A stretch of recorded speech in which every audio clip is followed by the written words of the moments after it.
Is Bryce Young really that bad, or is he a product of his environment? So 2 things can be true.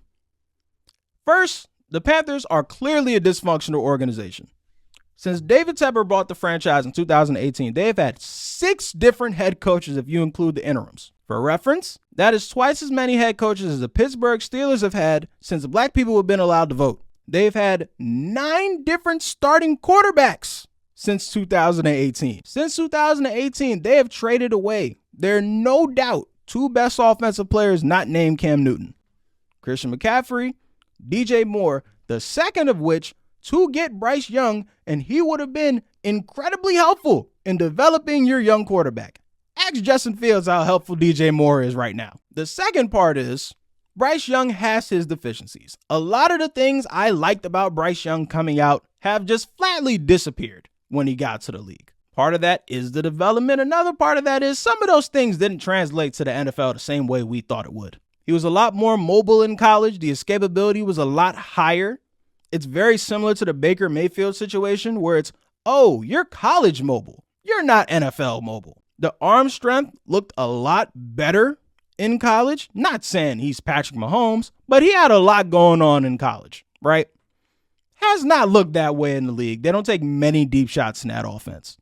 Granted, that leads to my next point. The receivers on this Panthers offense are problematic for many reasons. First of which, they are very, very slow. Very, very, very slow. Bryce Young's best quality is his ability to process information and to go through his route progressions, right? He's able to do it very fast. The problem with that is, in this offense, he goes through his route progressions faster than his receivers run the routes. You can literally see him if you watch it on film, looking where the receiver is supposed to be before the receiver gets there. The corner or the safety or linebacker, whoever, sees him looking there and is like, okay, guess he wants to throw the ball there. Closes down and he says, well, shit, guess I got to turn. And he turns that way. And this is where the offensive line comes into play because our offensive line play has been subpar too. Bryce Young's processing speed had to speed up because the pressure's on him almost immediately, and because he's 5'10", about $190, getting hit in the face by 300-pound men tends to be pretty painful. So he can't slow down his progressions because he doesn't have the protection to do so. And he can't go through them quickly because his receivers aren't fast enough for him to do so. He is in a bad situation. However, this is a results-based business. And if the Panthers still had that number 1 pick, he would be getting Josh Rosen for Caleb Williams right now. Straight up. Josh Rosen never got a real chance to develop as the Cardinals quarterback. It's damn near the same situation. Got in 1 year. Terrible situation around him. His coach, Steve Wilkes, who, funny enough, was the coach of the Panthers last year, who they should have stayed on for the coach. That story for another day.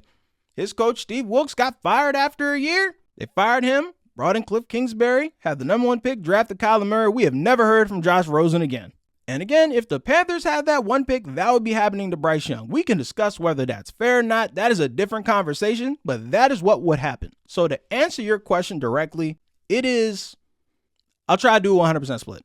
It is 85% the situation and the way he's being developed. It is 15% on Bryce Young being limited as far as the NFL talent. Here's the bad part about the 85%. It's not going to get better. I said this on a podcast a couple weeks back. There are only 2 quarterbacks in the entire history of the NFL who had their head coach fired after their rookie year and then got better with the new head coach. Jared Goff, Trevor Lawrence. Jared Goff, Jeff Fisher got fired, who was perpetually mediocre, and at that point was just done. He was old, he was done, he was tired of coaching. Clearly, he ain't had the patience to raise a young quarterback, so he stopped doing it, right? They brought in Sean McVay the next year. Oh my God. Sean McVay, boy genius. He's fixed Jared Goff. They go to a Super Bowl 2 years later, 3 years later. Whenever they lost to the Patriots, lose to the Patriots, they end up shipping him out of there. You know the Jared Goff Rams story.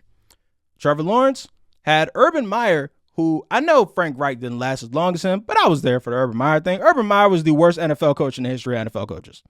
They brought in Doug Peterson, former Super Bowl champion.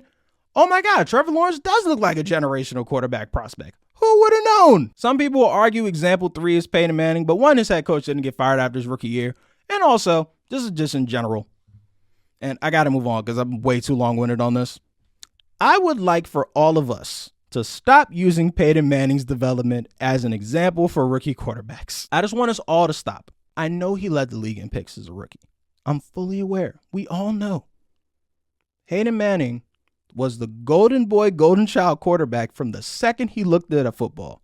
From a physical attribute standpoint and from a talent standpoint, he is very literally the perfect quarterback and was destined for GOATness from the beginning. And it came pretty damn close. If not for Tom Brady, he probably would be the greatest quarterback ever. He came, again, pretty damn close. I have him at 3. Some people have him top 5, top 10. Regardless, he's very high on list. None of these quarterbacks are Peyton Manning. Bryce Young definitely ain't Peyton Manning, so please stop using him as a comparison.